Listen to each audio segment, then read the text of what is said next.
Hello, welcome back to, I'm Jonas, I'm Jackie.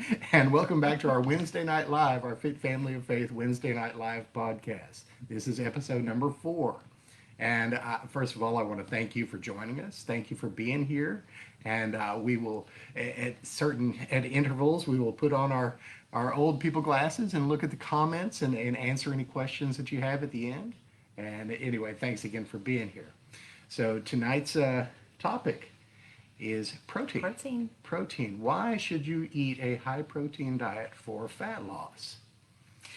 If you have heard that a high protein diet is a good diet to follow to lose weight, drop us a thumbs up in the comments below. Let us know that you've heard this before. Yeah, so tonight we'll go into the 3 key benefits. There's 3 key benefits of ingesting protein, of prioritizing protein in your diet for losing weight. Feel free to ask questions along the way. We both have our reading glasses so that we can see and answer any questions you have. And if you're watching this as a recording, please still leave a comment. We'll come back later and we'll answer those as we get them. Sure enough, always to have welcome the interaction. And stay tuned because at the very end, we're going to get very practical and we're going to tell you how much protein you should be eating and how to space that out throughout the day for the best effects. Yeah, we'll cut to the chase and give you a takeaway that you can implement right now. So, all right, number one, key benefit number one to protein as your major portion of your diet is that protein provides the building blocks of muscle tissue. They're called amino acids. And remember, our approach here at Fit Families of Faith is to build muscle tissue over time so that it raises our resting metabolic rate and we burn more calories continually at rest. Remember, we did a video on, our first video, as a matter of fact, was on spending versus investing in terms of health and fitness.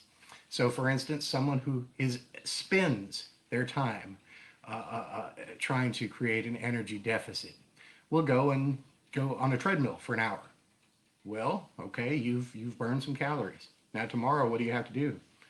Go do the same thing. Hit that treadmill another hour. Because that hour you did yesterday does nothing for you today. It was purely an expense. Whereas if you do strength training, if you build muscle tissue, you are investing in your future.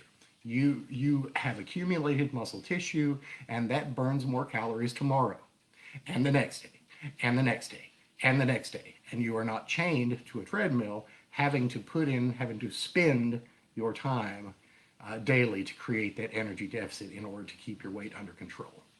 So benefit number one, again, protein builds muscle.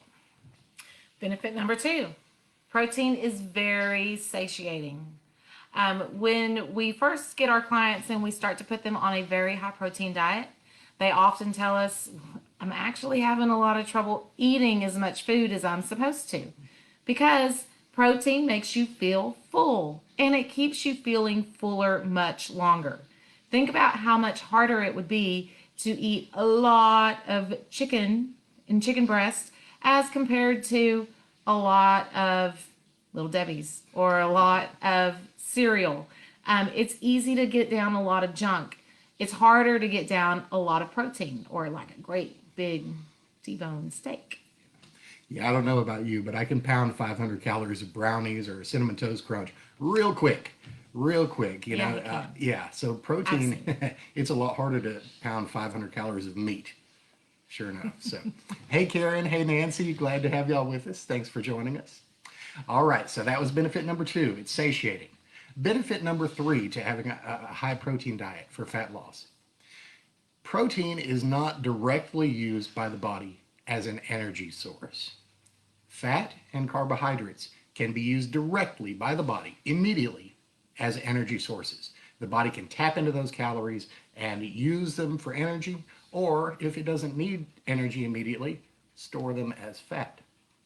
Protein, however, is different. It has to undergo a conversion process in the body. It gets converted into a carbohydrate, glucose, before it can be utilized as energy or stored as energy, which means fat.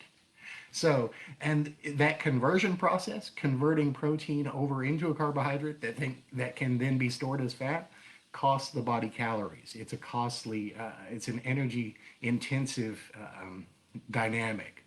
It costs the body calories in order to turn protein into a utilizable energy source or substrate. So it's a double win if you're dieting. If your goal is not to accumulate fat, if your goal is to shed fat, that is a very good thing, a key benefit. That's number 3.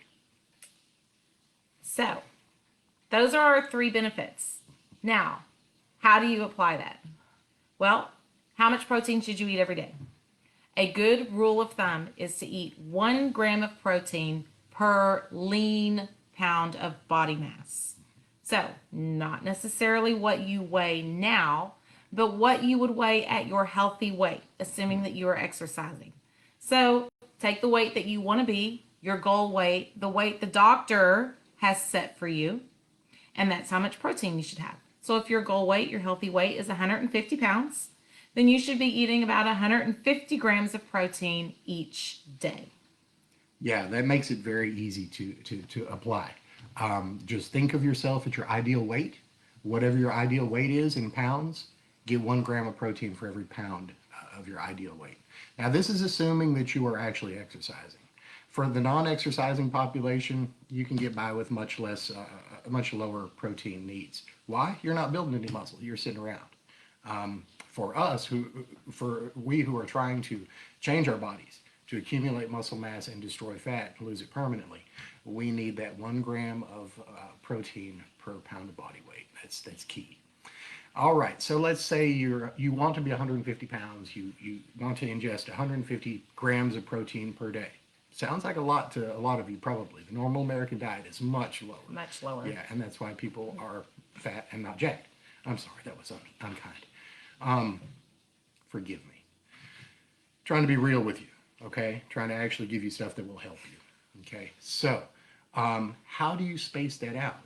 Do you eat nothing but carbs all day and then eat 150 grams of protein in a big chuck roast at night? No, okay? The ideal way to do it is to space it out in roughly equal protein feedings, at least 4. 4 meals, you guys, 4 meals, bare minimum, and get roughly equal protein feedings each time.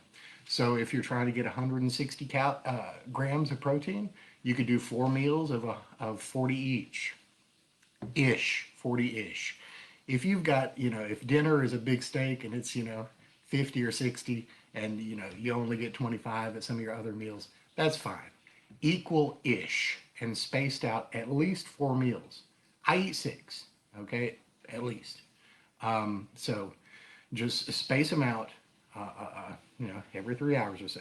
This gives some key benefits too. It keeps your metabolism humming, first of all. Smaller, more frequent meals keeps your metabolism humming. And each time that you ingest 25 or 30 grams of protein, at least, it sends a signal to your muscles to start the muscle building process, independent of exercise. Okay, so you're getting multiple signals sent to your muscles to do what you want them to do. Get bigger and start burning that fat for you while you watch TV. Yeah? Yeah. Yeah? All right, so we have a question. What is a gram of protein? Good. Handle that. I'll get something we can look at. Okay, so a lot of your visual eating guides will tell you to use the palm of your hands as a protein serving. A palm of your hand is usually what, about 5 grams of protein? No. I'm sorry. No. About 3 or 4 ounces. 3 or 4 ounces of which protein. will be about 20 or 30 grams. Which would be about 20 or 30 grams of protein. Okay, look on your nutritional label. Look on your nutritional label for whatever you have. Look at the protein there. Protein is going to be down there at the bottom, and that's probably out of focus. But grab you a nutritional label, and you'll see protein there. Don't look at the percentage. Look at the grams. That's what we're talking about, the grams. The percentage is what the USDA recommends that you eat. And they're not talking to people who are trying to make bodily changes. They're talking about, their 20-year-old science for sedentary people, and that's why we're in the situation that we're in as a country. We're all obese, right? So anyway, yeah, the grams, you'll find those. Learn to read these nutrition labels, and maybe we'll do a video on this. But those nutrition facts are important, and they measure these things. They give you the measurement in grams. So whether you're looking at, the pork chops, turn them around on the back, look at the grams of protein. If it's not there, then look in a database like we Chronometer. We use Chronometer, and if you look through our resources, you can find a link to Chronometer. It's a great nutrition tracking tool. Yeah. Good question. Yeah. Good question. Basically, lunch meat, if you're doing lean sliced ham, like a serving size might be 4 thin slices, and that's usually about 8 grams of protein right there in 4 thin slices of ham. Yeah. So whatever food you're eating, check the nutrition label, and that's your best tool. That's your best tool. And yeah, so each time that you make a sandwich with that ham, try and get up to 25, 30 grams of protein. 30 grams of protein. As a minimum. So you can add several servings of ham, but also keep in mind that whatever cheese, especially if you're using a lower fat cheese, has protein in it as well. And even the bread that you put it on has a little bit Will of have protein. a little bit, So depending add it on all what up. bread you use. Some breads have Add it more all up. protein than others. Yeah, this is true. Healthier bread has more protein. This is true. So yeah, your best sources of protein are lean meats. Lean meats. Lean meats. And eggs Eggs. and low-fat dairy. Cottage So cheese. Cottage cheese. We eat a lot of cottage cheese around Greek here. yogurt. And Greek yogurt Yeah. too. Yeah. So great questions, and I hope that you have gotten a good takeaway from this video. I hope that you'll give it some thought and really implement. Try to up your protein intake, especially if you're following some of the exercises we've been recommending. So if you are willing to try this to up your protein intake, why don't you comment protein in the comments below, and we'll tag you on some other videos or some other resources that will help you add protein To your diet. And if you have not yet watched the video where I make the case that building muscle is our very best weapon in the fight against fat, then I'll link that below as well. Okay?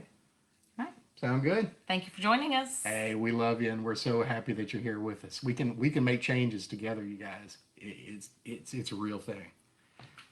So God bless you, and we will see you again at 7 o'clock next Wednesday. Next Wednesday. On our Wednesday Same Night Live. kitchen. Good night, y'all. Good night.